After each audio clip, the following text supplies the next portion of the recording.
এখানে work energy পাওয়ার চ্যাপ্টারের যে হোমওয়ার্কগুলো ছিল ওইটার সলিউশনগুলো নিয়ে ডিসকাস করার আগে আমি আরেকটা আইডিয়া নিয়ে একটু ডিসকাস করব। সেটা হচ্ছে যে ধরো এখানে যদি একটা পেন্ডুলাম থাকে, পেন্ডুলাম হচ্ছে যে একটা সিলিং থেকে এরকম একটা স্ট্রিং দিয়ে আমি যদি একটা অবজেক্টকে সাসপেন্ড করে দিই, ঝুলাই দিই, সেটাকে বলে একটা সিম্পল পেন্ডুলাম। সো আমি যদি একটা সিম্পল পেন্ডুলামকে একটা এরকম সার্টেন হাইটে নিয়ে গিয়ে ছেড়ে দিই, আমরা জানি যে এটা কি হয়, এরকম ঘড়ি আছে তোমরা জানো, যে এটা হচ্ছে সিম্পলি তোমার অসিলেট করতে থাকে, তাই না? যে এটা এখান থেকে এদিকে যেতে থাকে, দেন এই পাশেও এই পর্যন্ত উঠে একদম ঠিক এই পর্যন্তই উঠবে। যদি কোনো ফ্রিকশন আমরা অ্যাজিউম না করি, যে আমরা যদি অ্যাজিউম করে নিই যে এখানে এটা পুরোপুরি ফ্রিকশনলেস বা কোনো ধরনের এনার্জি লস হচ্ছে না, তখন এই পাশে এই অবজেক্টটা যতটুকু উপরে উঠবে, লেফট সাইডে রাইট সাইডেও এটা ঠিক ততটুকু উপরেই উঠবে। কেন? কারণ হচ্ছে এনার্জি কনজারভেশন। কারণ তুমি যখন এই অবজেক্টটাকে একটা সার্টেন হাইটে উঠাইছো এখান থেকে, গ্রাউন্ড থেকে, তখন ওর একটা পোটেনশিয়াল এনার্জি স্টোর হয়েছে। ওকে, সেই পোটেনশিয়াল এনার্জিটাই আলটিমেটলি এইখানে এসে কাইনেটিক এনার্জিতে কনভার্ট হয়েছে কমপ্লিটলি এই জায়গাতে। অ্যান্ড দেন এই কাইনেটিক এনার্জি দেখো এইখানে যখন ও পৌঁছাইছে তখন ওর হচ্ছে পটেনশিয়াল এনার্জি আর নাই, মানে ও এখন গ্রাউন্ডে চলে আসছে, ওর এখন শুধু কাইনেটিক এনার্জি আছে। আর due to energy conservation we know এই যে পটেনশিয়াল এনার্জিটা সেইটাই এইখানে টোটালি কাইনেটিক এনার্জিতে কনভার্ট হবে। আর কাইনেটিক এনার্জি মানে কি, ওর একটা ভেলোসিটি থাকবে, তাই না? আর যেহেতু ওর একটা ভেলোসিটি আছে, আবার আমরা জানি যে প্রত্যেকটা অবজেক্টেরই একটা ইনার্শিয়া থাকে, রাইট? সো ও এইখান থেকে এখানে আসার পর যেটা হবে, এই ভেলোসিটির জন্য ও কি আরও সামনে আগায় যাবে, মানে ও ওর এই কাইনেটিক এনার্জি ইউজ করে এখন আবার উপরের দিকে উঠবে। ওকে, ওর চলে যাওয়ার কথা ছিল সামনে, বাট যেহেতু একটা স্ট্রিং দিয়ে সাসপেন্ডেড, মানে একটা সুতা দিয়ে এরকম লাগানো আছে, দ্যাটস ওয়াই ও এরকম একটা উপরে, মানে ও এই আগের রাস্তাটার মতোই এবার উপরে উঠে যাবে। অ্যান্ড ঠিক কতটুকু উপরে উঠবে, কারণ দেখো আগের এখানে ও ঠিক ততটাই উপরে উঠবে, সেটা হচ্ছে এই পাশে যতটুকু উঠছিল এইচ, এই পাশেও সেম অ্যামাউন্টটাই উঠবে। কেন? কারণ ওর এই এই যে এমজিএইচটা সেইটাই এইখানে কাইনেটিক এনার্জিতে কনভার্ট হয়েছিল, আবার এই কাইনেটিক এনার্জিটাই এইখানে পোটেনশিয়াল এনার্জি, মানে এইখানে ওঠার পর সেইটাই কমপ্লিটলি আবার পোটেনশিয়াল এনার্জিতে কনভার্ট হয়ে গেছে। ওকে, সো এইভাবে সবসময়ই মানে ওর পোটেনশিয়াল এনার্জি কাইনেটিকে কনভার্ট হয়, আবার কাইনেটিকটা পোটেনশিয়ালে কনভার্ট হয়। আমরা যদি এটা একটু দেখি তাহলে আইডিয়াটা আরও ক্লিয়ার হবে। ওকে, সো একটু ওয়েট করো, দাও।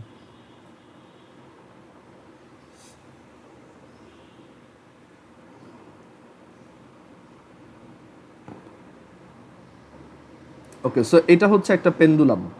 সো আমি যদি এটাকে এরকম যে কোনো এক পাশে নিয়ে ছেড়ে দিই, তখন দেখো এটা প্রত্যেকবার ঠিক আগের হাইটেই উঠতেছে, মানে ওকে আমি যেই হাইটে ছেড়ে দিছিলাম তার থেকে বেশি উপরে ওঠার কোনো চান্স নেই, আরও কম উঠতে পারে কারণ যদি এনার্জি লস হয়। বাট তুমি যেই হাইট থেকে ছেড়ে দিবা, ধরো তুমি যদি এটাকে ধরো এই যে স্কেল এখানে আছে, আমি যদি এটাকে এই 50 বরাবর ছেড়ে দিই, এটা কখনোই এইটার উপর উঠতে পারবে না।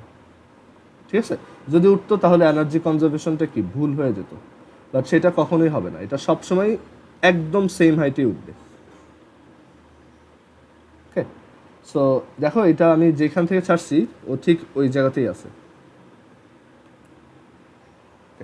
আর তোমার এখানে যদি ফ্রিকশন থাকতো তখন এটা আগের মতো আর সেম হাইটে উঠতো না। যেমন আমি ফ্রিকশনটাকে যদি একটু ইনক্রিজ করে দিই, তখন আমি যেই হাইট থেকে ছেড়ে দেবো ও দেখো প্রত্যেকবার আস্তে আস্তে একটু স্লো ডাউন হয়ে যাবে। ঠিক আছে, দেখো প্রত্যেকবার আগের চেয়ে একটু মানে আস্তে আস্তে স্লো হচ্ছে। এখানে জিনিসটা অত সিগনিফিকেন্ট না, বোঝা যাচ্ছে না, বাট প্রত্যেকবার আগের চেয়ে একটু স্লো হয়ে যাচ্ছে আর কি। ওকে, এখন সো এখান থেকে আমাদের যে আইডিয়াটা ক্লিয়ার হলো যে একটা সিম্পল পেন্ডুলামকে আমি যেই হাইট থেকে ছেড়ে দিব ওটা ওই পাশেও সেম হাইটেই উঠবে, অ্যান্ড দেন আবার এই পাশেও ব্যাক করে সেম হাইটেই উঠবে। এটা হয় কেন? Due to energy conservation. আমরা যদি এটার আরেকটা এক্সাম্পল একটু ডিসকাস করি, যেটা হচ্ছে যে ধরো একটা স্কেটিং পার্ক। ওকে, একটা স্কেটিং পার্ক, সেইটাতে ধরো এরকম একটা ইয়ে আছে, জায়গা আছে।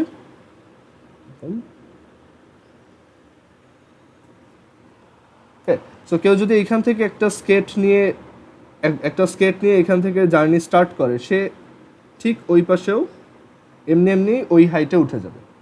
ওকে, মানে তার, কারণ সে এইখানে যখন ছিল তখন তার যে পোটেনশিয়াল এনার্জিটা,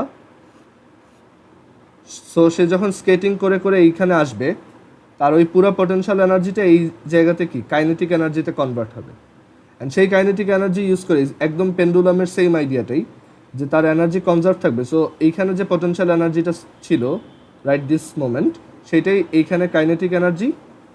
অ্যান্ড দেন ওই কাইনেটিক এনার্জি দিয়েই ও আরও সামনে আগাবে, অ্যান্ড দেন কতটুক সামনে আগাবে বা কতটুকু উপরে উঠবে, যতক্ষণ না ওই কাইনেটিক এনার্জিটা টোটালি পোটেনশিয়াল এনার্জিতে কনভার্ট হচ্ছে। ওকে, যদি এখানে ফ্রিকশন না থাকে তাহলে এটা হুবহু ওই পেন্ডুলামের মতোই অ্যাক্ট করবে। আমরা এটাও দেখতে পারি এখানে, এই যে দেখো, যদি ওকে এই হাইট থেকে ছেড়ে দিই, ও এই পাশেও সেম হাইটেই যাবে, একদম তার উপর উঠতে পারবে না। ওকে, এখানে আমরা ফ্রিকশন দেই নাই, দ্যাটস ওয়াই ও প্রত্যেকবার যেই হাইট থেকে পড়তেছে সেই হাইটেই আবার উঠতেছে। ওকে, অলওয়েজ ফ্রিকশন থাকলে এটা কিন্তু ও আস্তে আস্তে স্লো হয়ে যাবে। যেমন দেখাই, যদি ফ্রিকশন থাকে তখন কি হবে, দাঁড়াও একটু, আচ্ছা এটার আরও কয়েকটা এক্সাম্পল আছে।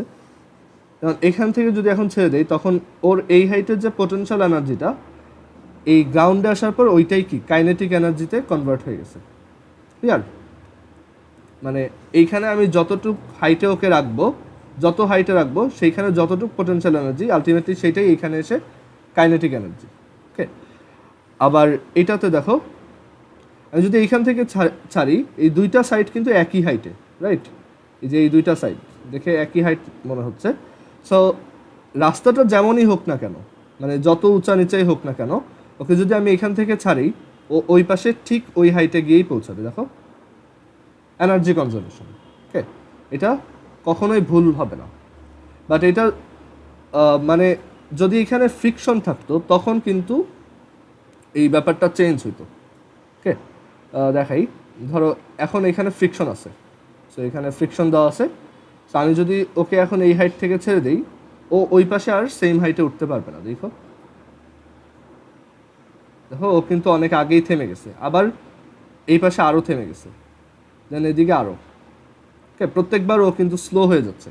কেন? কারণ ওর পোটেনশিয়াল এনার্জিটার একটা অ্যামাউন্ট ফ্রিকশনের অ্যাগেনস্টে চলে যাচ্ছে। ওকে, ফ্রিকশন যত বেশি হবে ও তত কম হাইটে উঠবে। মানে প্রত্যেকবার যে আমি এখানে অনেক হাইট থেকে ছেড়ে দিলাম, বাট ও ওই পাশে অত বেশি হাইটে উঠতে পারলো না। এই যে এখন একটা জিনিস আমরা একটু ক্যালকুলেট করি, যে ধরো ওকে আমি এইখান থেকে ছেড়ে দিলাম।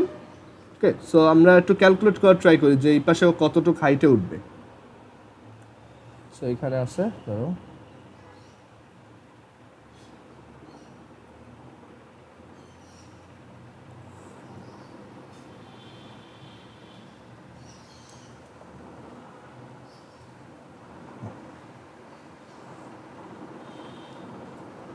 ওকে, সো এই যে ওকে আমি এখানে তোমার এইচ হাইটে রাখছি। ওকে, এটা হচ্ছে ওর ইনিশিয়াল হাইট এইচ।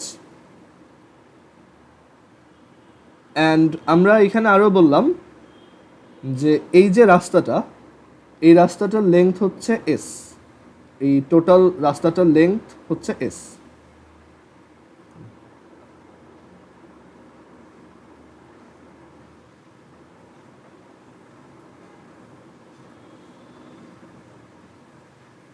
এই টোটাল রাস্তাটার লেংথ হচ্ছে এস। আর এই রাস্তাতে ফ্রিকশনাল ফোর্স হচ্ছে স্মল এফ। এটা হচ্ছে ফ্রিকশনাল ফোর্স বা ঘর্ষণ বল, which is small F. So আমার কোশ্চেন হচ্ছে যে ও এই পাশে কত হাইটে উঠতে পারবে। মানে ওকে ছেড়ে দেওয়ার পর ও তো এইখানে আসবে, এই জায়গাতে একটু কম হাইটে উঠছে এবার। সো সাপোজ ওই হাইটটা হচ্ছে H prime, H prime. So আমার কোশ্চেন হচ্ছে যে ও কত হাইটে উঠবে, এইচ প্রাইমটা কত। সো এটা আমরা ক্যালকুলেট করতে চাই। ওকে, আচ্ছা তোমরা নিজের একটু ট্রাই করো, দেন আমরা এটা সলিউশনটা বলতেছি। যে যে পারো একটু ট্রাই করে দেখো।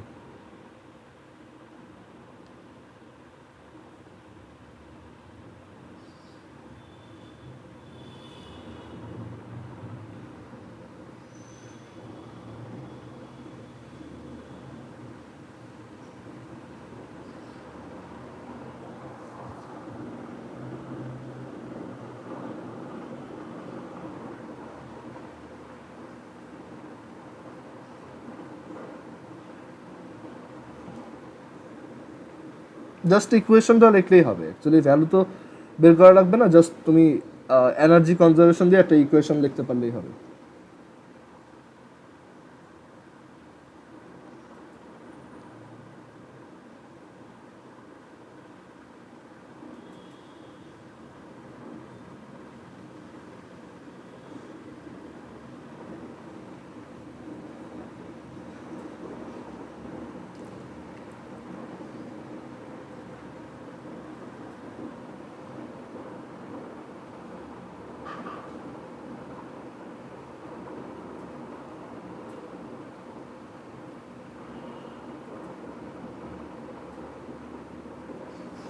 হ্যাঁ আদিসারটা হয়েছে, গুড। বাকিরা একটু ট্রাই করো।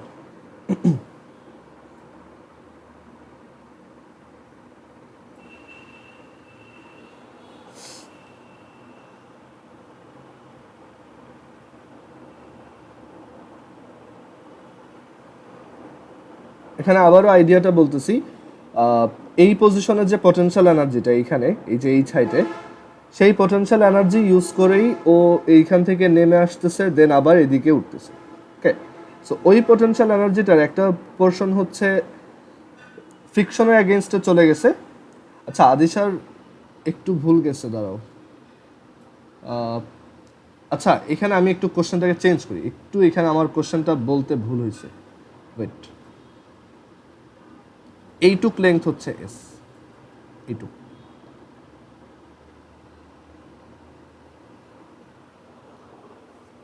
মানে ও যেখান পর্যন্ত পৌঁছাইছে ওই লেন্থটাই হচ্ছে S.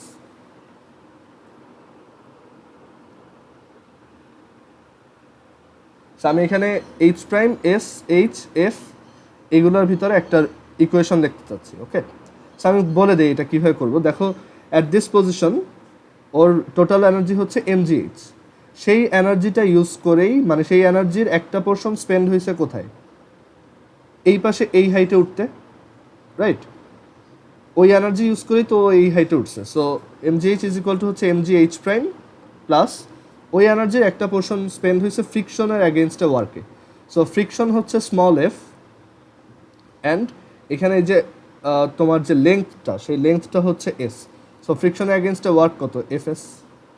Okay, so mgh is equal two mgh prime plus F S.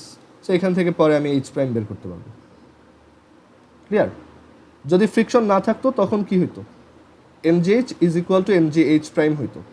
And that's why আমরা এইচ আর এইচ প্রাইমকে ইকুয়াল দেখি, মানে ওকে আমি যেই হাইট থেকে ছেড়ে দিব ও একদম এক্স্যাক্টলি সেম হাইটে উঠবে।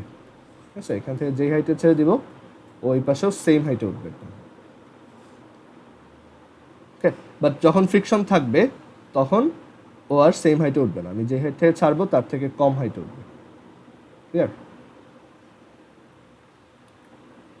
ভুল না, অ্যাকচুয়ালি এটা হচ্ছে আমি এই লেংথটা পুরাটা হবে না, মানে পুরাটার লেংথ বললে ও তো ওই পর্যন্ত যায়ই নেই, রাইট?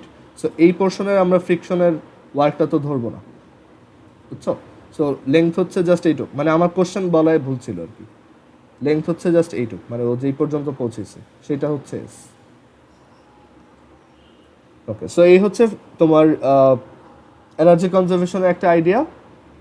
সো হোমওয়ার্কে এরকম একটা ম্যাথ ছিল যে এই হচ্ছে একটা পেন্ডুলাম না, মানে একটা স্ট্রিং দিয়ে আমি একটা অবজেক্টকে সাসপেন্ড করে রাখছি, বা একটা সুতা দিয়ে একটা অবজেক্টকে ঝুলায় রাখছি। দেখো,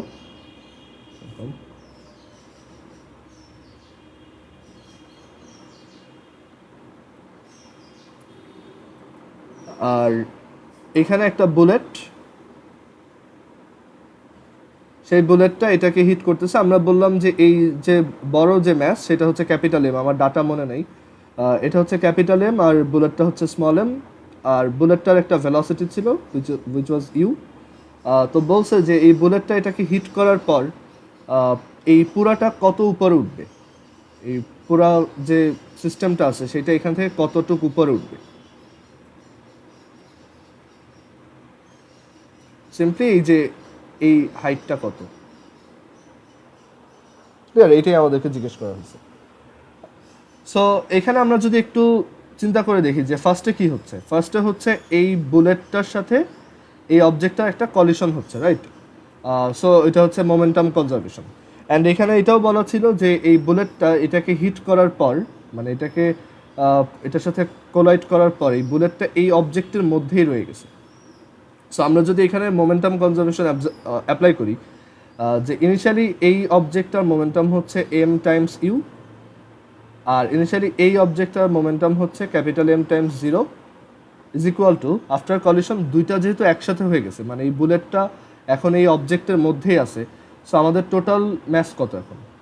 capital M plus small m. And after collision মানে এই বুলেটটা যখন এটার ভিতরে চলে আসলো, তখন ওদের দুজনের একটা কম্বাইন্ড ভেলোসিটি থাকবে বা একটা বেগ থাকবে, সেই ভেলোসিটিটাকে আমি বললাম ভি। সো এখান থেকে আমি ভি বের করতে পারি। দাঁড়াও একটু,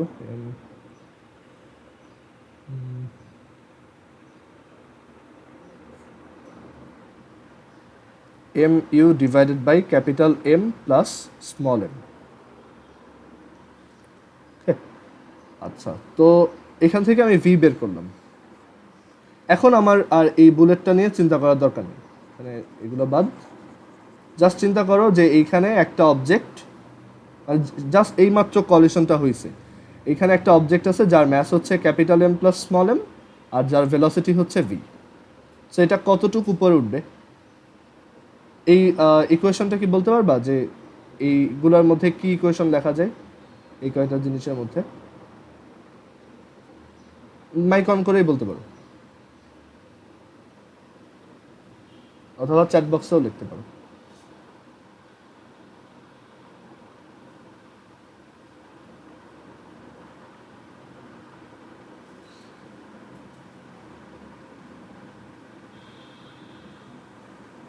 দেখো এখানে এনার্জি কনজারভেশন অ্যাপ্লাই করো, মানে এই নিচের পজিশনে ওর একটা কাইনেটিক এনার্জি আছে, সেটাই আলটিমেটলি একদম উপরে ওঠার পর ওইটাই কি পটেনশিয়াল এনার্জিতে কনভার্ট হয়ে যাবে, রাইট? সো এখান থেকে কি দেখা যায়? Half times capital M plus small m, মানে একদম নিচে ওর কাইনেটিক এনার্জি যেটা, সেটাই আলটিমেটলি ওর এই হাইটে ওঠার পর পটেনশিয়াল এনার্জি।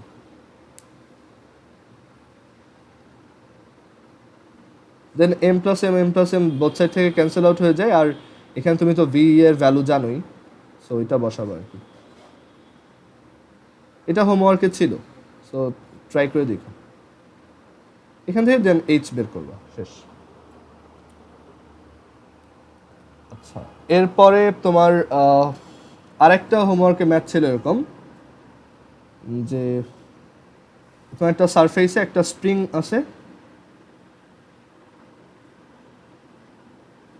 একটা সারফেস আর এখানে একটা স্প্রিং কানেক্ট করা।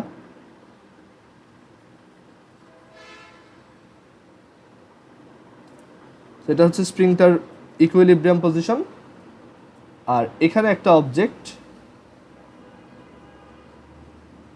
এই অবজেক্টটা এদিকে আসতেছে। সো এখানে বলা ছিল কোশ্চেনে যে এইটার নিচের পোর্শনটা হচ্ছে ফ্রিকশন আছে, মানে স্প্রিংটা যেই লেংথের সেই লেংথের সারফেসেই শুধু ফ্রিকশন আছে এখানে নিচে। ধরো ফ্রিকশনাল ফোর্সটা হচ্ছে এফ, আর এই জায়গাটা হচ্ছে ফ্রিকশনলেস।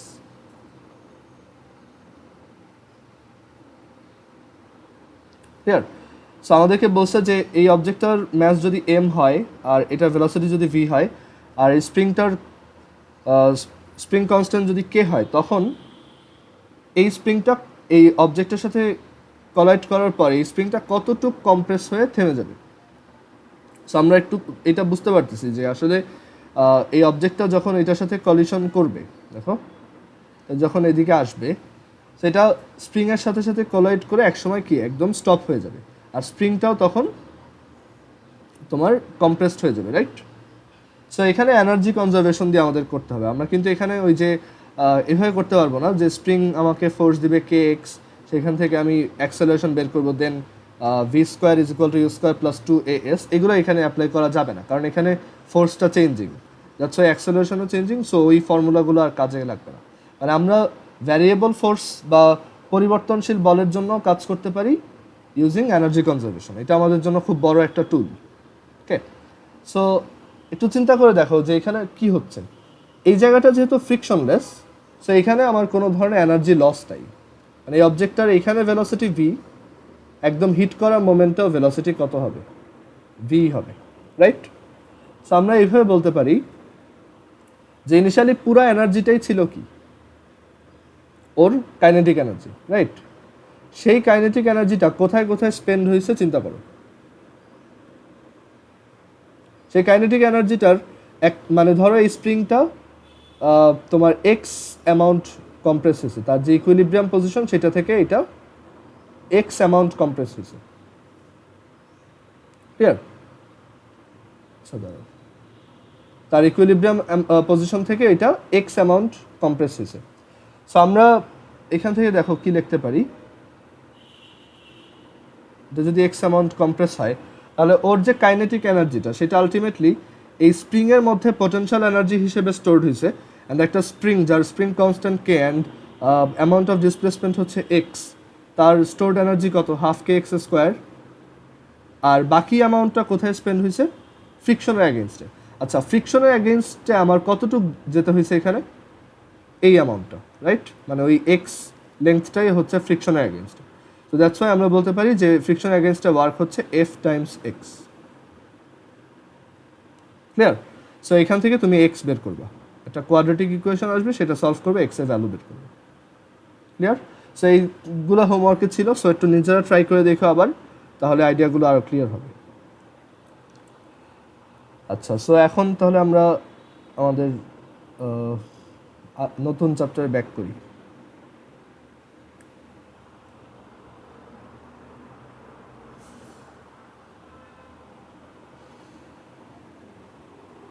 একটু ওয়েট করো দাঁড়াও।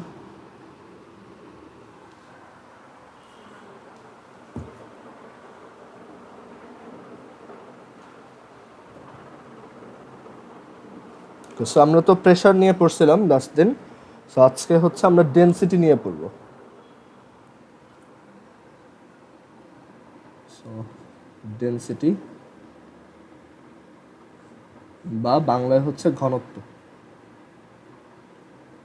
আচ্ছা, ডেনসিটি বা ঘনত্ব এটা ডেফিনেশন কি? ডেনসিটি বা ঘনত্ব ডেফিনেশন হচ্ছে mass present in 1 unit volume, mass present in 1 meter cube or 1 unit volume, মানে প্রতি এক একক আয়তনে যতটুক ভর থাকে সেটাই হচ্ছে ম্যাস। সাপোজ এখানে একটা অবজেক্ট আছে আমাদের কাছে,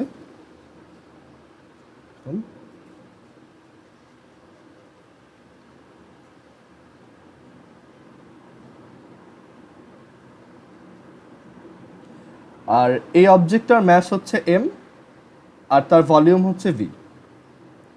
সো এটার ডেনসিটি কত?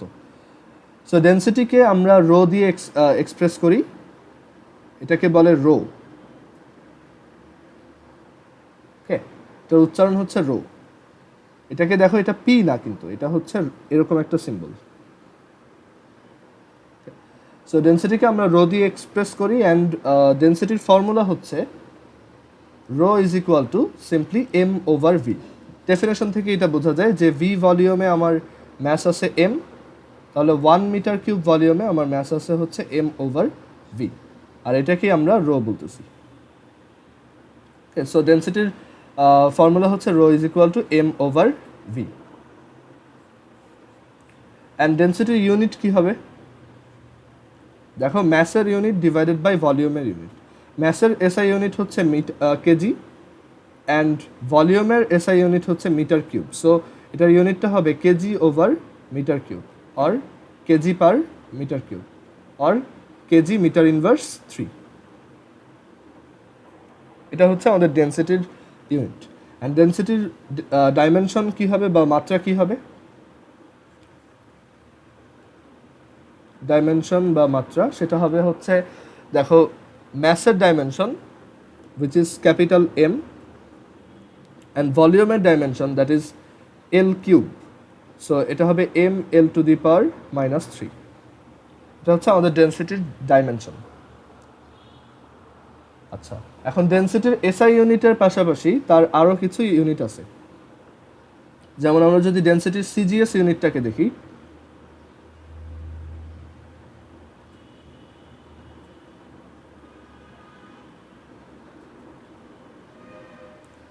সিজিএস ইউনিটে এটা ম্যাস হচ্ছে গ্রাম দিয়ে এক্সপ্রেস করা হয়, আর সিজিএস ইউনিটে আমার লেন্থ হচ্ছে সেন্টিমিটার দিয়ে এক্সপ্রেস করা হয়। সো ওইখানে ইউনিটটা গ্রাম পার সেন্টিমিটার কিউব। আবার সেন্টিমিটার কিউব আর সিসি কিন্তু একই কথা। CC stands for cubic centimetre.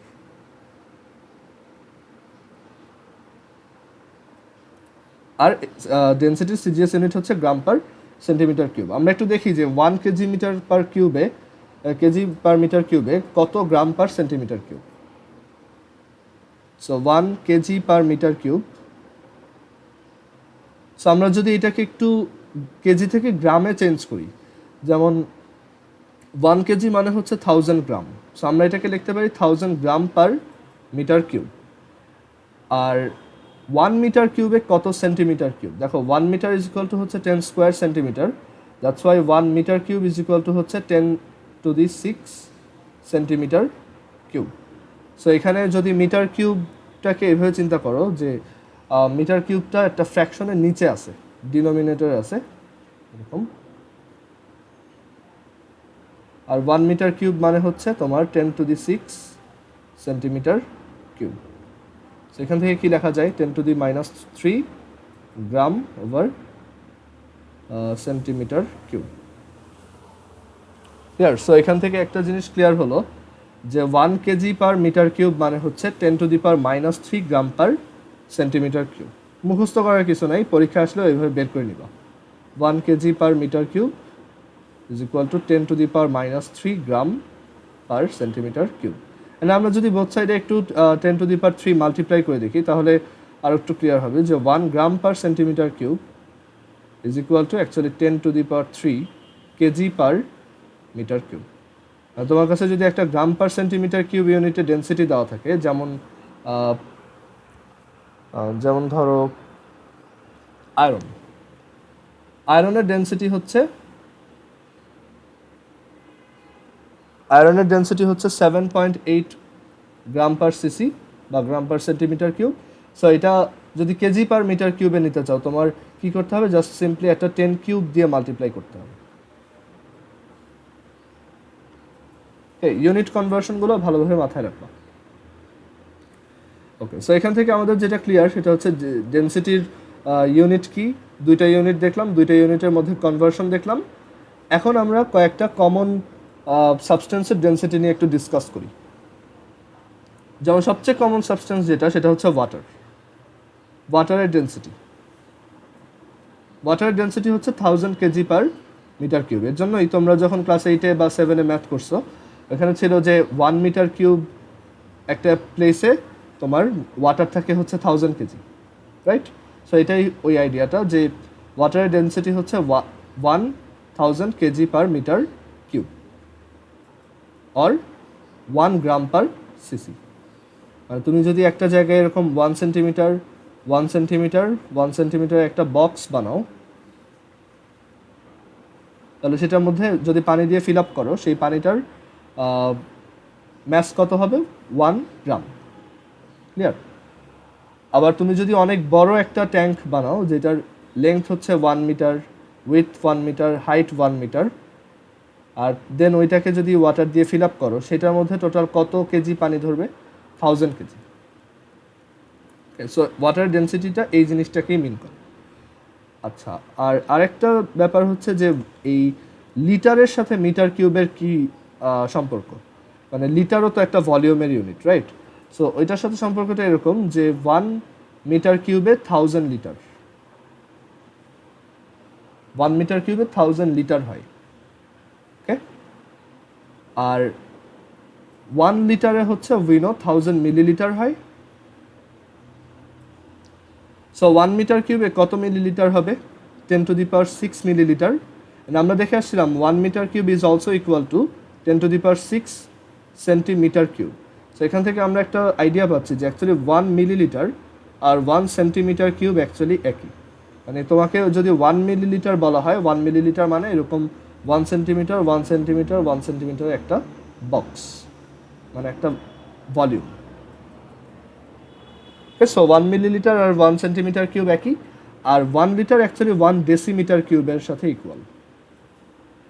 কারণ 1 মিটারে হচ্ছে 10 ডেসিমিটার, অ্যান্ড দেন তুমি যদি বোথ সাইডে কিউব করো 1 meter cube is equal to 10 cube decimeter cube, and 1 meter cube is also equal to 10 cube liter. So এখান থেকে একটা আইডিয়া পাওয়া যায় ডেসিমিটার কিউব আর লিটার হচ্ছে সেম।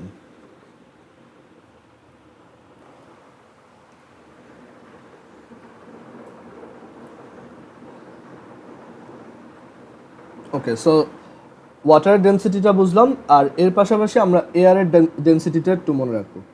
বাকিগুলো আমাদের অত মনে রাখার দরকার নেই, এগুলো কোশ্চেনে দিয়ে দিবে, আর এমসিকিউতেও তেমন আসে না এখানে। আচ্ছা, আমরা এই দুইটা ডেন্সিটি একটু এক্সপ্লিসিটলি মনে রাখবো। যেমন এয়ারের ডেন্সিটি খুবই লো, বুঝতেই পারতেছো। এয়ারের ডেন্সিটি হচ্ছে only 0.00127 gram per CC, or এটাকে যদি 1000 দিয়ে মাল্টিপ্লাই করো তাহলে কেজি পার মিটার কিউবেও পাবা। 1000 দিয়ে মাল্টিপ্লাই করলে এটা কত হবে? 1.27 কেজি পার মিটার কিউব। ও আচ্ছা, সরি, আমার সাউন্ডটা অফ ছিল। সো এয়ারের ডেন্সিটি হচ্ছে 0.00127 gram per CC, which is 1.27 KG per metre cube. আমরা এয়ারের ডেন্সিটির পাশাপাশি আরেকটা ডেন্সিটি একটু মনে রাখবো, বাকিগুলো আমাদের মনে রাখার দরকার নেই। ওয়াটারেরটা, এয়ারেরটা আর হচ্ছে মার্কারিরটা মনে রাখলেই আমাদের হবে।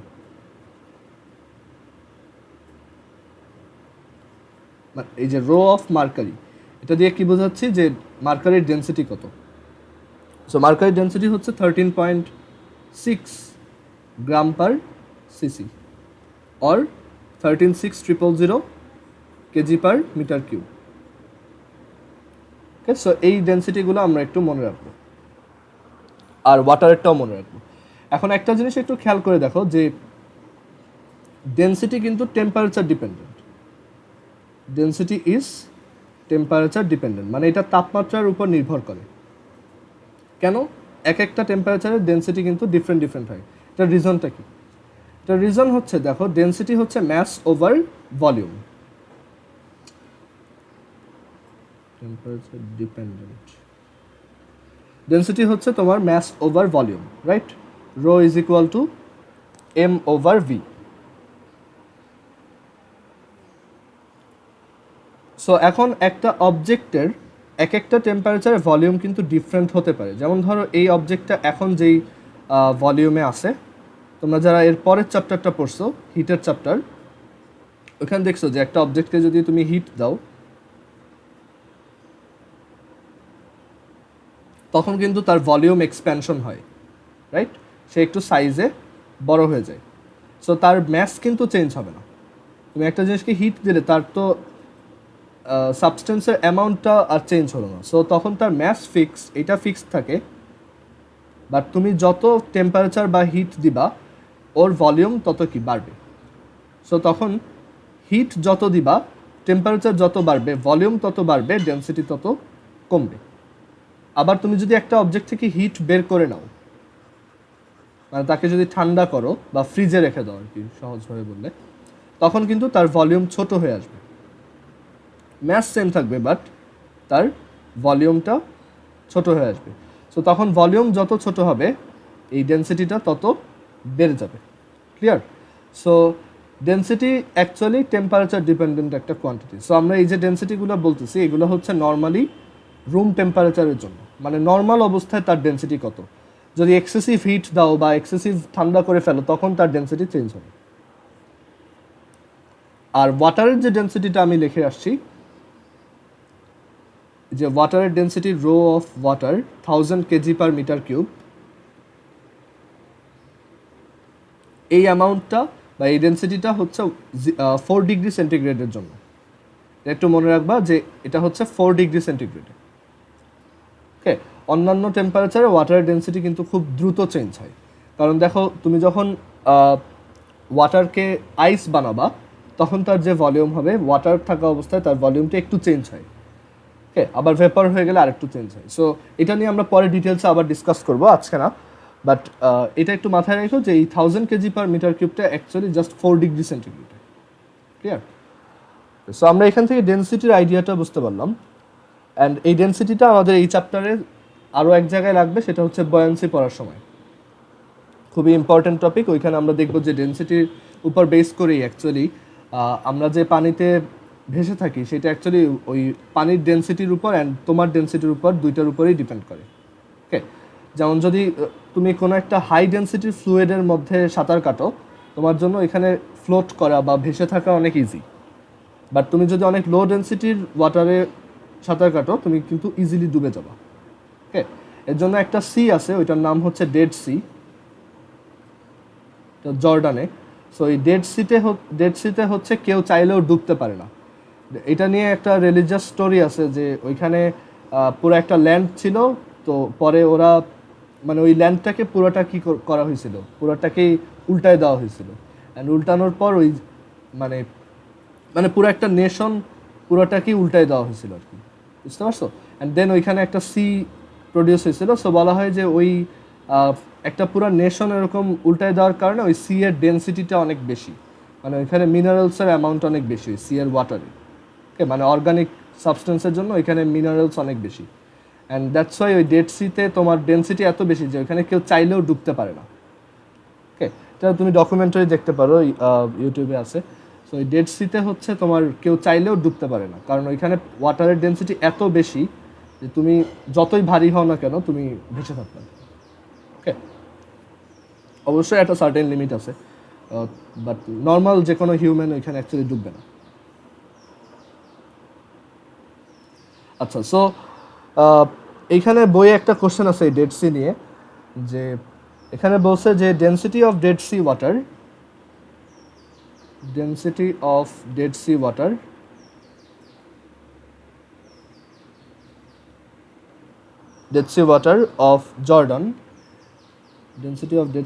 of Jordan is 1.24 kg per liter। এখান থেকে একটা আইডিয়া পাচ্ছ যে এটা ডেনসিটিটা কেমন। নর্মাল ওয়াটার হচ্ছে 1 কেজি পার লিটার। ওকে, সো এখানে এটা একটু বেশি, 1.24। সো এই 1.24 কেজি পার লিটার এখানে ডেনসিটি। এই লিটারকে তুমি চাইলে মিটার কিউবে কনভার্ট করে নিতে পারো। আচ্ছা, এটাও একটু দেখাই যে কেজি পার লিটারকে তুমি কিভাবে কেজি পার মিটার কিউবে নিবা। দেখো 1 KG per liter, so 1 meter cube is equal to আমরা জানি 1000 লিটার, আর 1 কেজি পার লিটার হচ্ছে কাইন্ড অফ এরকম 1 KG over 1 liter. So 1 KG divided by 1 liter মানে হচ্ছে 10⁻³ মিটার কিউব, রাইট? এখান থেকে লেখা যায় যে 10⁻³ metre cube is equal to 1 litre. And then 10⁻³ যদি উপরে যায় তাহলে ওইটা কি 10⁻³ KG per metre cube. So actually KG per লিটারকেও 1000 দিয়ে মাল্টিপ্লাই করলে তুমি কেজি পার মিটার কিউব পাওয়া, যেমনটা গ্রাম পার সিসিতে ছিল। ওকে, সো গ্রাম পার সিসি আর কেজি পার লিটার কিন্তু সেম।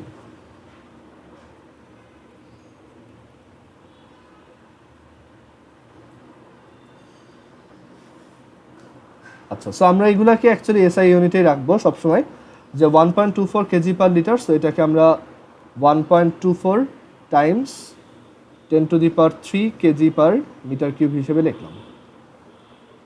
সো বলছে যে density of dead C water of Jordan is 1.24 into 10⁻³ KG per metre cube. আমাদেরকে কোশ্চেনে বলছে what is the volume of 1 KG water. What is the volume of 1 KG water?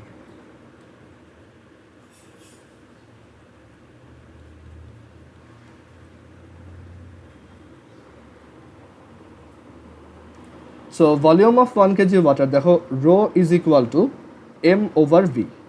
So V is equal to rho over V is equal to M over rho. M is equal to এখানে বলে দিচ্ছে 1 KG water, so 1 KG, and rho is equal to 1.24 times 10⁻³ KG per metre cube. So এখান থেকে অ্যান্সারটা কত আসবে? ধরো calculate করে দেখি।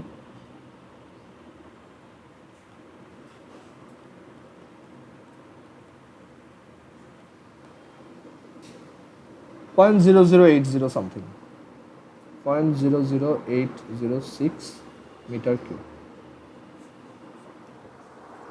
ক্লিয়ার? অ্যান্ড দেন তুমি এটাকে আবার লিটারে নিতে পারো, বা প্রথমে যদি এটাকেও লিটারেই রাখতা তাহলে এটা লিটার ইউনিটেই আসতো।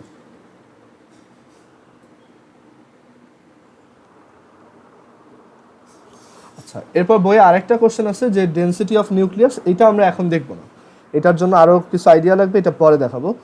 আর বাসায় একটু নিজেরাও ট্রাই করে দেখো, বাট আমি এটা করে দিব পরে, এখন না। সো আজকে এরপরে আমরা আরেকটা টপিক দেখব, সেটা হচ্ছে pressure in fluid. Pressure in fluid.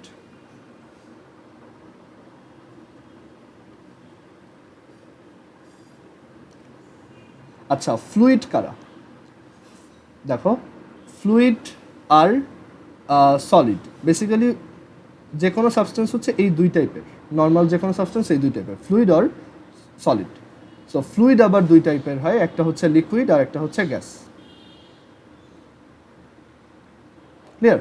So আমরা এই তিন টাইপের জিনিস নিয়ে পড়ি। সো ফ্লুইড বলতে আমরা অ্যাকচুয়ালি লিকুইড প্লাস গ্যাস দুইটাকেই বোঝাই। এয়ারও একটা ফ্লুইড, আবার ওয়াটারও একটা ফ্লুইড। সো যে কোনো একটা ফ্লুইডের ভিতরে অ্যাকচুয়ালি একটা প্রেশার কাজ করে, আমরা সেইটার একটা এক্সপ্রেশন বা একটা ফর্মুলা এখন বের করব, যেটা দিয়ে আমরা ম্যাথও করব সামনে।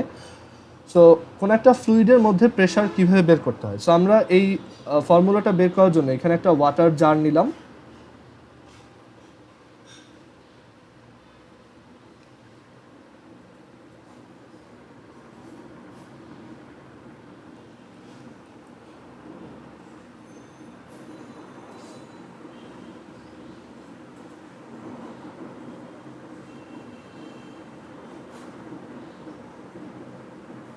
ওকে, সো এই ওয়াটার জারটার মধ্যে হচ্ছে ওয়াটার আছে,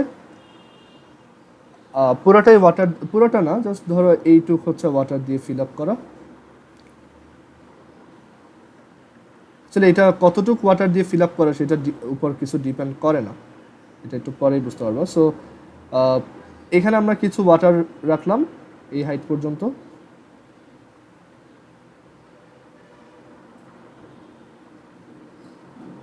এখন আমাকে বের করতে বলছে যে এই ফ্লুইডটার যে আপার সারফেস, স্টেটমেন্টটা ভালোভাবে খেয়াল করো, এই ফ্লুইডটার যে আপার সারফেস বা উপরের যে তল, সেই আপার সারফেস থেকে এইচ ডেপথে একটা পয়েন্ট আছে। এখান থেকে এই আপার সারফেস থেকে, মানে এখান থেকে এইচ ডেপথে একটা পয়েন্ট আছে, জাস্ট একটা পয়েন্ট, এরকম একটা পয়েন্ট আছে। আমাকে কোশ্চেন করা হলো what is the pressure at this point, বা এই যে ডেপথটা আমরা নিচ্ছি, এই ডেপথে যে কোনো জায়গায় প্রেশার কত, ওকে, এটা আমাদেরকে বের করতে বলছে। সো কীভাবে করতে পারি? দেখো, আমাদেরকে প্রথমে যেটা মনে করতে হবে সেটা হচ্ছে প্রেশারের ডেফিনেশন কী ছিল। প্রেশার ইজ ইকুয়াল টু ছিল হচ্ছে ফোর্স ওভার এরিয়া, মানে পার ইউনিট এরিয়াতে যতটুকু ফোর্স অ্যাপ্লাইড হয়। সো সেইটা ক্যালকুলেট করার জন্য আমরা এক কাজ করি, এখানে একটা ইমাজিনারি সারফেস নিয়ে নিই, মানে এই পয়েন্টের ডেন্সিটি বের করার জন্য আমরা এখানে একটা ইমাজিনারি সারফেস নিয়ে নিলাম, মানে যেই সারফেসে এই পয়েন্টটা আছে, এরকম। এই সারফেসটার এরিয়া আমি ধরে নিলাম এ, এটা পুরোটাই আমার অ্যাজাম্পশন, ওকে, এটা হচ্ছে এ। এখন একটু চিন্তা করে দেখো যে এই যে সারফেসটা, এখন আর ওই পয়েন্টটা নিয়ে চিন্তা করার দরকার নেই, এই যে সারফেসটা যার এরিয়া হচ্ছে এ, আমরা বলে দিছি এইটুক, এটা যে সার্কুলারই হতে হবে এমন না, যে কোনো শেপের হতে পারে, জাস্ট এরিয়াটা হচ্ছে এ। আমাদেরকে জিজ্ঞেস করা হলো যে এই এ সারফেসটার উপর বা এই এ এরিয়ার উপর টোটাল কতটুক ফোর্স অ্যাপ্লাইড হচ্ছে। তো একটু চিন্তা করে দেখো যে এইটার উপর ফোর্স অ্যাপ্লাইড হচ্ছে, এই জায়গাতে যতটুক ওয়াটার আছে, মানে ওর উপরে ঠিক যতটুক ওয়াটার আছে, তুমি যদি এইটা নিয়ে একটা সিলিন্ডার চিন্তা করো, এখানে এরকম এই যে জায়গাটায় যতটুক ওয়াটার আছে এখানে এটার ভিতরে, সেই ওয়াটারের যে ওয়েট বা ওজন, সেই ওয়েটটাই কিন্তু এখানে আলটিমেটলি ওর উপর ফোর্স হিসেবে পড়তেছে, তাই না? সবাই কি এইটুক বুঝছো? এইখানে যতটুকু ওয়াটার আছে এই সিলিন্ডারটার মধ্যে, আমরা যে ইমাজিনারি একটা সারফেস নিলাম এ, আমরা যদি উপর পর্যন্ত একটা ভলিউম নেই, সেই ভলিউমটার মধ্যে যতটুকু ওয়াটার ট্র্যাপ আছে, সেই ওয়াটারটারই ওয়েট বা ওজন হচ্ছে এখানে ফোর্স হিসেবে থাকতেছে, রাইট? আচ্ছা, সো আমরা এইটুক ক্লিয়ার যে ফোর্সটা হচ্ছে এইটুকের ভিতরে যে ওয়েটটা সেটা, আর এরিয়া তো আমি জানি। So pressure is equal to F over A. এখন আমরা এ তো দেওয়াই আছে, এফ বের করব। আচ্ছা, সো এখানে কতটুক ওয়েট, মানে এই ওয়াটারটার ওয়েট কত, আমাদের তো ওয়েট বের করতে হবে। So F is equal two দেখো এমজি, আর এইটা আমরা জাস্ট প্রুফের সিম্পলিসিটির জন্য সাপোজ যে আমরা এইটাকে একটা সার্কেল হিসেবে চিন্তা করতেছি। আচ্ছা, সার্কেল হিসেবে চিন্তা করার দরকার নেই, জাস্ট চিন্তা করো নিচে বেজ এরিয়াটা হচ্ছে এ, উপরের বেজ এরিয়াটাও উপরের এরিয়াটাও হচ্ছে এ, রাইট? আর দুইটার মধ্যে হাইট হচ্ছে ক্যাপিটাল এইচ। তাহলে এখানে ভলিউম কত বলো তো এই জায়গাতে?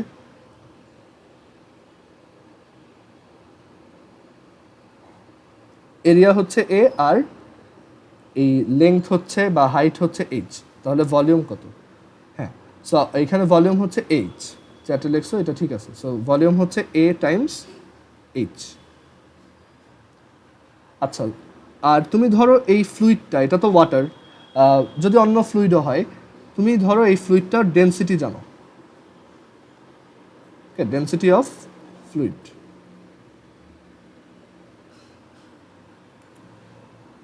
সো তুমি কি এইটুক ওয়াটারের ম্যাস বের করতে পারবা? এটার ভিতরে যতটুকু ওয়াটার আছে, এম ইজ ইকুয়াল টু কত লেখা যাবে বলতো?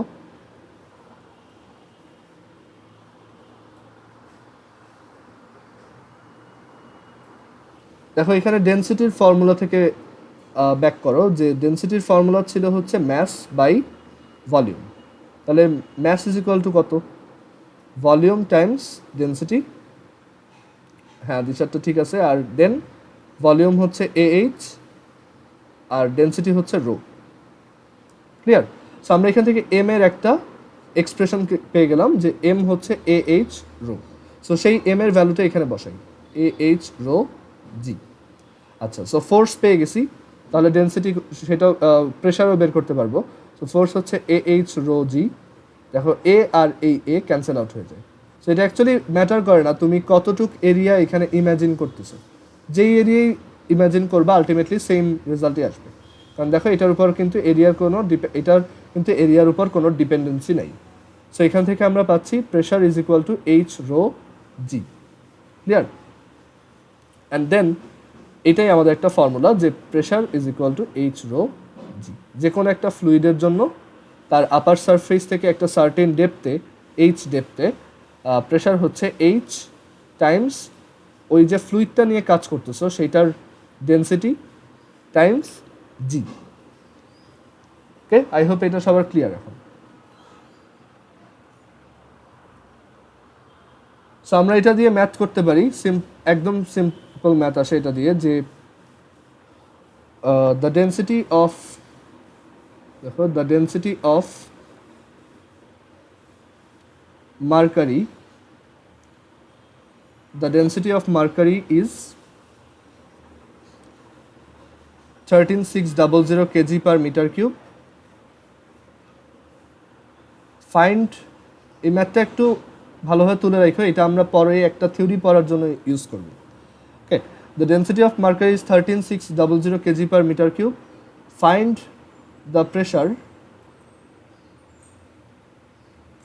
Pressure, at the bottom, find the pressure at the bottom of a 76 centimeter, find the pressure at the bottom of a 76 centimeter mercury column, 76 centimeter mercury column or tube,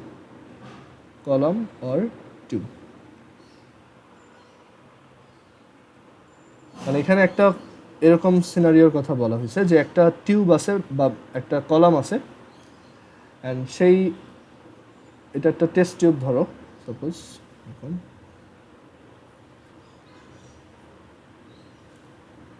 এটার length হচ্ছে 76 centimetre. এটার ভিতরে mercury বা পারদ আছে। ওকে,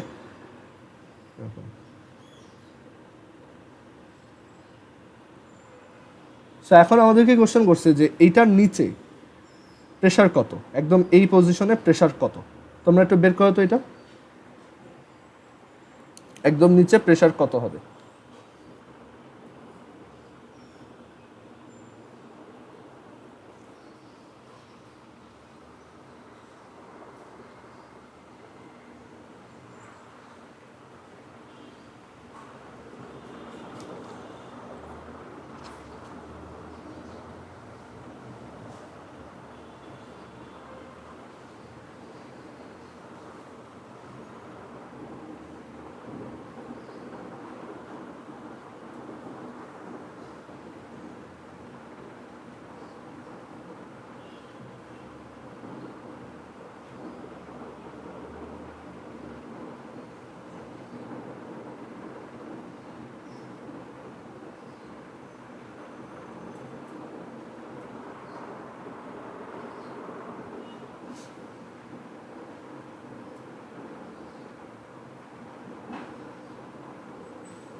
হ্যাঁ, রুবাইয়া আর আদিশা দুইজনেরটাই হয়েছে।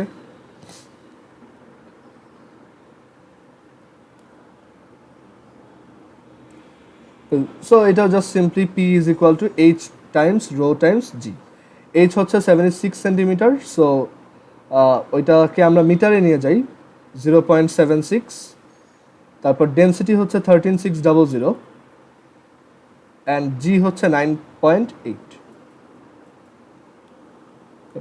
So এখান থেকে একটা এরকম ভ্যালু আসে 1012 সামথিং, 1012 দেখে নিই তোমরা কি অ্যান্সার করছো, 101292.8 এরকম। ক্লিয়ার? আচ্ছা, এই যে একটা ভ্যালু পেলাম, এটা ইউজ করে পরে আমরা একটা থিওরি পড়ব যেটাকে বলা হয় ব্যারোমিটার। এইটার নাম হয়তো তোমরা আগের ক্লাসেও শুনছো, যে ব্যারোমিটার দিয়ে হচ্ছে অ্যাটমসফেরিক প্রেশার বা বায়ুচাপ মাপা হয়। এটা ইউজ করা হয় মেজারিং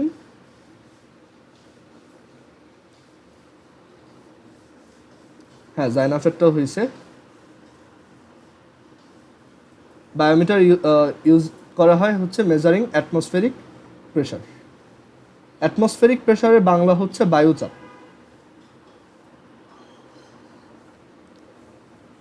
সো আমি যে ফার্স্ট দিন একটা কথা বলছিলাম যে অ্যাকচুয়ালি আমাদের উপরে যে অ্যাটমসফিয়ার আছে বা বায়ুমণ্ডল আছে, তারা আমাদের উপর কন্টিনিউয়াসলি একটা প্রেশার ক্রিয়েট করতেছে। সেই প্রেশারটা হচ্ছে অ্যাটমসফেরিক প্রেশার বলা হয়। ওকে, আর আমাদের উপর কতটুকু অ্যাটমসফেরিক প্রেশার কাজ করে সেটা হচ্ছে 1 অ্যাটমসফেরিক প্রেশার। অ্যাটমসফেরিক প্রেশারও একটা প্রেশারের ইউনিট, যেটা হচ্ছে ATM. ATM for atmospheric pressure, এটাও প্রেশারের একটা ইউনিট। আচ্ছা, 1 এটিএম সমান কত প্যাসকেল, এটা কি আমি লাস্ট দিন লিখে দিয়েছিলাম? এনিওয়ান?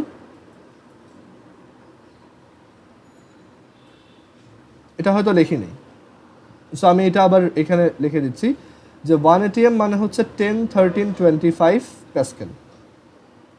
এটা মনে রাখবা, 1 এটিএম ইজ ইকুয়াল টু হচ্ছে 10 13 25 প্যাসকেল।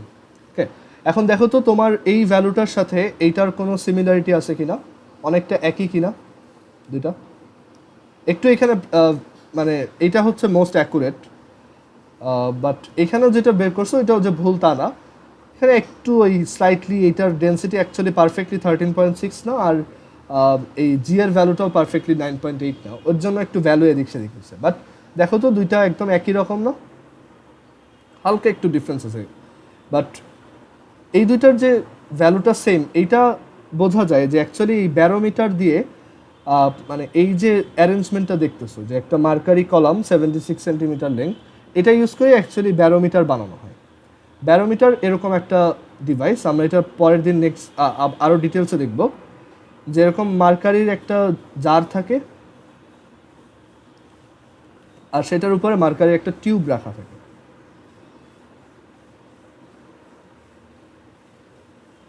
ক্লিয়ার? সো দেখা যায় যে মার্কারি এরকম একটা হাইট পর্যন্ত উঠে থাকে, আর সেই হাইটটা মানে নর্মালি যখন এই জিনিসটাকেই ব্যারোমিটার বলা হয়। নর্মালি যখন অ্যাটমসফেরিক প্রেশারটা বা বায়ুচাপটা একদম স্বাভাবিক, তখন এটা ঠিক 76 সেন্টিমিটার উপরে উঠে থাকে। কেন? কারণ এই অ্যাটমসফিয়ার কন্টিনিউয়াসলি এই সারফেসে একটা প্রেশার ক্রিয়েট করতেছে, অ্যান্ড সেই প্রেশার ইউজ করে এই মার্কারিটা উপরের দিকে উঠে যাচ্ছে। ওকে, বা আরেকভাবে চিন্তা করতে পারো যে এই মার্কারিটা এই হাইটে স্টেবল থাকার রিজন হচ্ছে এই মার্কারির জন্য এইখানে এই 76 সেন্টিমিটার হাইটের জন্য এইখানে যে প্রেশারটা ক্রিয়েট হচ্ছে সেই প্রেশারটা ব্যালেন্সড হচ্ছে কার দ্বারা? এই অ্যাটমসফেরিক প্রেশার দিয়ে। অ্যাটমসফিয়ার যে প্রেশার ক্রিয়েট করতেছে আর মার্কারি যে প্রেশারটা ক্রিয়েট করতেছে বোথ আর ইকুয়াল। সো এখান থেকে বলা যায় যে অ্যাকচুয়ালি মার্কারির এই হাইট থেকে আমরা যতটুকু প্রেশার বের করতে পারবো, মার্কারির এই হাইট দিয়ে আমরা যতটুকু প্রেশার বের করতে পারবো সেটাই অ্যাকচুয়ালি আমাদের অ্যাটমসফিয়ারেরও প্রেশার, কারণ ও তো আলটিমেটলি ওই অ্যাটমসফিয়ারের প্রেশারটাকেই ব্যালেন্স করতেছে। ওকে, সো এটা ইউজ করে আমরা অ্যাকচুয়ালি অ্যাটমসফিয়ারের প্রেশার মেজার করতে পারি। এই হাইটের উপর ডিপেন্ড করে বোঝা যায় যে রাইট নাও অ্যাটমসফিয়ার কতটুকু প্রেশার এখানে ক্রিয়েট করতেছে। ওকে, যখন ঝড় হয় বা স্টর্ম হয় কোনো, তখন অনেক সাডেনলি লো প্রেশার ক্রিয়েট হয়। ওকে, এগুলো নিয়ে আমরা পরের দিন আবার দেখব। সো আজকে এই পর্যন্তই থাকুক ফিজিক্স। যে আমরা তাহলে এখানে একটা থিওরি শিখলাম যে কোনো একটা ফ্লুইডের একটা সার্টেন হাইটে, একটা সার্টেন ডেপথে যে প্রেশার থাকে সেই পি ইজ ইকুয়াল টু হচ্ছে H rho times G. And ফর্মুলাগুলো একটু ভালোভাবে খাতায় নিজেরা লিখে রাখবো। ওকে, পরে যাতে এই ফর্মুলা মুখস্থ করা নিয়ে কোনো ঝামেলা না হয়। আর ফর্মুলাগুলো যদি তুমি এরকম আইডিয়া ডিরাইভ করে করে পড়ো, তাহলে তুমি পরীক্ষার হলে ফর্মুলা ভুলে গেলে নিজেই আবার ফর্মুলা বের করে নিতে পারবে। ওকে, ফর্মুলা মুখস্থ করার কোনো দরকার নেই। সো ফিজিক্স এই পর্যন্ত থাকো।